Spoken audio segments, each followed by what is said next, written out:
కూడా రకరకాల అవాంతరాలు సృష్టించారు. లోకేష్ గారి మీద వ్యక్తిగత విమర్శలు చేశారు. వీటన్నిటిని తట్టుకొని కూడా ఈరోజు సభ సక్సెస్ చేసుకున్నాము.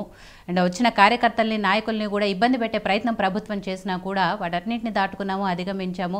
నెక్స్ట్ 3 నెలల్లో ప్రభుత్వాన్ని ఏర్పాటు చేయబోతున్నామని చెప్తున్నారు. ఇక్కడ మీరు ఏదైతే ఎమ్మెల్యేలు మారుస్తున్నాము అనే ఆలోచనలో ఉన్నారో, మార్చాల్సింది ఎమ్మెల్యేలని కాదు జగన్నే అని పవన్ కళ్యాణ్ గారు కూడా చెప్తున్నారు. మేడం గారు అందరికీ నమస్కారం.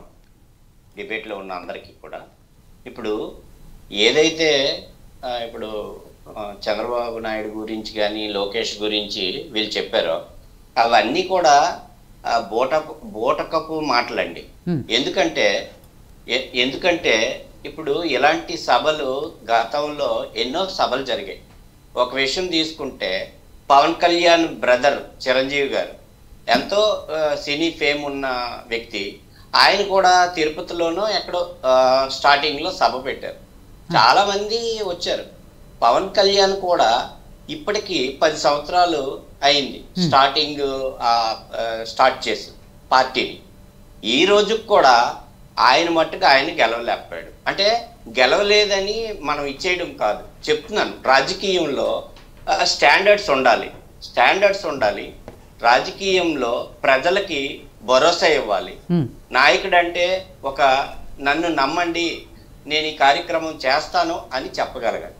ఇక నా పార్టీ పొత్తులు అంటారా, వారు తెలుగుదేశంతో కలుస్తారా, బీజేపీతో కలుస్తారా, లేదా పవన్ కళ్యాణ్ వాళ్ళిద్దరూ పోటీ చేస్తారా అనేది మేమైతే ముందు నుంచి కన్సిడరేషన్లోకి తీసుకోవట్లేదు. ఫస్ట్ ఆఫ్ ఆల్ ఎందుకంటే రాజకీయం అన్న తర్వాత గతంలో సిపిఐ సిపిఎం చాలా మంది కలవడం జరిగింది.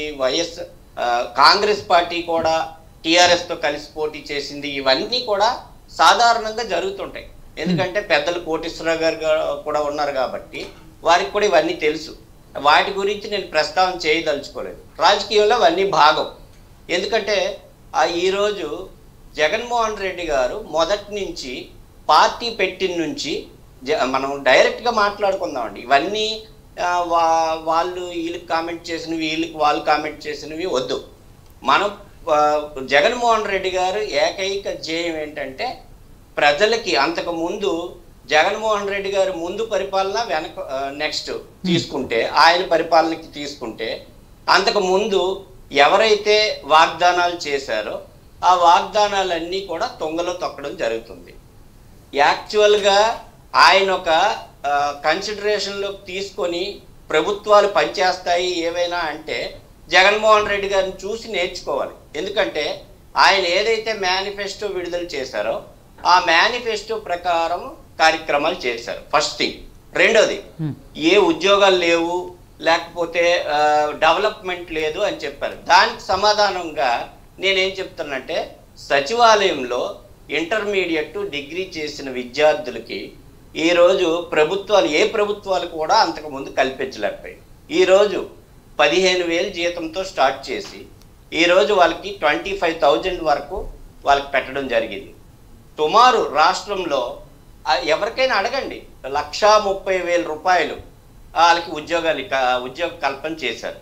తద్వారా సచివాలయాల్లో ఎప్పుడు ఒక ఆధార్ కార్డు కానీ రేషన్ కార్డు కానీ ఎప్పుడైనా చేంజెస్ కావాలంటే వాళ్ళకి ఏ కార్యక్రమమైనా డెత్ సర్టిఫికేట్ కానీ బర్త్ సర్టిఫికేట్ కానీ ఇవన్నీ కూడా ప్రభుత్వం ఇమీడియట్గా అక్కడే సచివాలయాల్లోనే చేయటం జరుగుతుంది.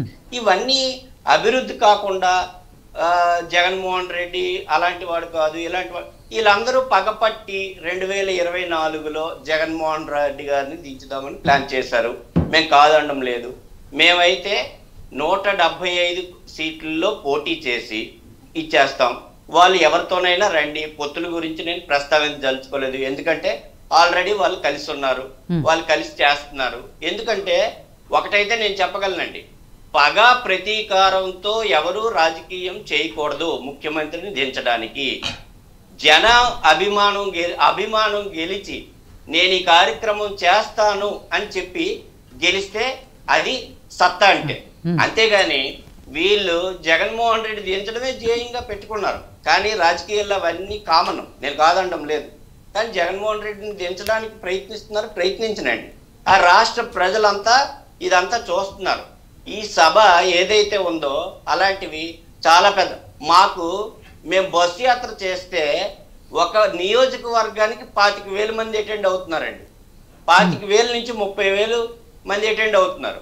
ఈరోజు వాళ్ళు 3 పార్టీలో 2 పార్టీలో కలిసి పెట్టుకున్నారు. ఆ పెట్టుకుని సభ ఏదో కార్యక్రమం నిర్వహించారు. జగన్మోహన్ రెడ్డి గారు మా మీద మాట్లాడారు. ఇవన్నీ చేశారు, చేసుకొనియండి, ఇవన్నీ రాజకీయంలో భాగమే. కానీ ఏదైతే జగన్మోహన్ రెడ్డి గారు 2024లో టార్గెట్ పెట్టారో 50 మందిని మారుస్తారో 80 మందిని మారుస్తారో అది మా పార్టీ నిర్ణయం. వాళ్ళు మాత్రం 175 అవన్నీ తప్పుడు అభూత కల్పనలు అనమాట. వాళ్ళు 175 మందికి జనసేనకి కొన్ని సీట్లు ఇవ్వరా, బీజేపీకి కొన్ని ఇవ్వరా వాళ్ళు? అవన్నీ మనకు అనవసరం. ఎందుకంటే మేము ఎవరైతే జగన్మోహన్ రెడ్డి చూసి ఈరోజు ఓటేస్తారు ఎవరైనా, మేము ఎమ్మెల్యేలు ఎవరైతే వెనకబడి ఉన్నారో సంక్షేమ కార్యక్రమాలు జగన్మోహన్ రెడ్డి గారు అమలు చేస్తున్న వాటిలో వారు ఏదైనా వెనకబడి ఉంటే వారి స్థానంలో వాళ్ళు ఇంకొక దగ్గరికి పంపించో లేకపోతే వాళ్ళకి ఇంకొక దగ్గరికి చేసో మనకి జనంలో గెలిచే నాయకుడిని మేము తీసుకొస్తాం. జగన్మోహన్ రెడ్డి గారిని చూసి ఓటేస్తారు ఎవరైనా కూడా. ఈరోజు ప్రజలందరూ ఆయన వైపే ఉన్నారు. ఈ సోషల్ మీడియాలో జగన్మోహన్ రెడ్డి గారిని చూసి ఓటేస్తారా అనుకున్నప్పుడు మీరు అభ్యర్థిని మార్చాల్సిన అవసరమే లేదు కదా. ఏ అభ్యర్థి ఉన్నా జగన్మోహన్ రెడ్డి గారిని చూసి ఓటేసినప్పుడు అక్కడ లోకల్లో జగన్మోహన్ రెడ్డి గారిని చూసి ఓటేయడం అంటే నేను చెప్పేది ఏంటంటే అక్కడ లోకల్లో ఎవరైతే ఎమ్మెల్యేలు ఉన్నారో వారి స్థానాల్లో వేరే వారిని తీసుకొని వచ్చి ఇంకా మేము పటిష్టంగా ఏదైతే టార్గెట్ 175కి 175 ఉందో ఆ టార్గెట్ ని రీచ్ అవడానికి రాజకీయాల్లో రకరకాల ప్లాన్స్ ఉంటాయండి. ఆ ప్లాన్స్ చేస్తాం.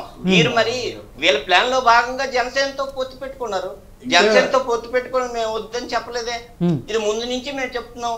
2-3 సంవత్సరాల నుంచి వాళ్ళు దూరంగా ఉన్నా కూడా ఎలక్షన్స్ ముందు 2023లో కలుస్తారని మా ప్రతి ఒక్క వైఎస్ఆర్ పార్టీ నాయకుడు కూడా చెప్పారు. మా జగన్మోహన్ రెడ్డి గారు కూడా క్లియర్ గా చెప్పారు. అందువల్ల ఏంటంటే ఇవన్నీ రాజకీయంలో భాగం, ఎత్తుగాళ్ళు.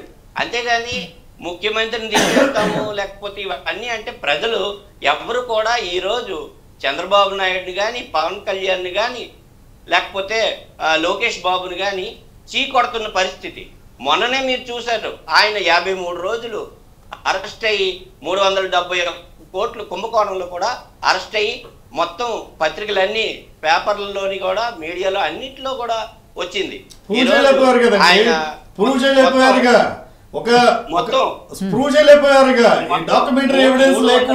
కోట్లతో ఆయన బండారం అంతా బయటపడింది. ఇంకా చాలా స్కామ్లు బయటకు వచ్చాయి. 4-5 కేసులు ఉన్నాయి. ఆ కేసులన్నీ ఇప్పుడు ఇచ్చేసుకుని రమ్మనండి. అప్పుడు ప్రజలు చంద్రబాబు నాయుడిని గెలిపిస్తారా జగన్మోహన్ రెడ్డి గారిని గెలిపిస్తారా అనేది మీరే చూస్తారు. మనం మళ్ళీ మాట్లాడదాం. సరే, సో బోసు గారు, నిన్న యువగళ నవశాఖం సభలో పవన్ కళ్యాణ్ గారు కూడా హాజరయ్యారు. ఆయన కూడా ఏదైతే రాక్షస పాలన జరుగుతుందో ఆంధ్రప్రదేశ్లో దాన్ని దించడానికే ఒక చారిత్రక అవసరం కోసమే టీడీపీతో కలిసాము, జనసేన టీడీపీ పొత్తులో డెఫినెట్గా రేపు అధికారంలోకి వస్తాము అని చెప్పి పవన్ కళ్యాణ్ గారు చెప్పారు. At the same time Pawan Kalyan గారు మొదటి నుంచి సరే వ్యక్తిగతంగానో లేకపోతే పార్టీ పరంగానో విమర్శిస్తూ వస్తున్న వైసీపీ నాయకులు మొన్న సాక్షాత్తు ముఖ్యమంత్రి జగన్మోహన్ రెడ్డి గారే చెప్పారు, తెలంగాణలో పోటీ చేస్తే కనీసం బర్రె లెక్కకు వచ్చిన ఓట్లు కూడా పవన్ కళ్యాణ్ గారికి రాలేదు, అలాంటి పవన్ కళ్యాణ్ కూడా మా ప్రభుత్వం గురించి మాట్లాడుతున్నారు అనేది అలా రకరకాల విమర్శలు చేశారు. బట్ ఏదైనా కూడా ఇప్పుడు టీడీపీతో ఉన్నాం కాబట్టి ఇద్దరము కలిసి పోటీ చేసి ఆంధ్రప్రదేశ్ ప్రజలకు ఏం కావాలో చేసి చూపిస్తాం, ప్రభుత్వాన్ని ఏర్పాటు చేస్తాము అని చెప్తున్నారు. సో నిన్న సభ గురించి అలాగే వైసీపీ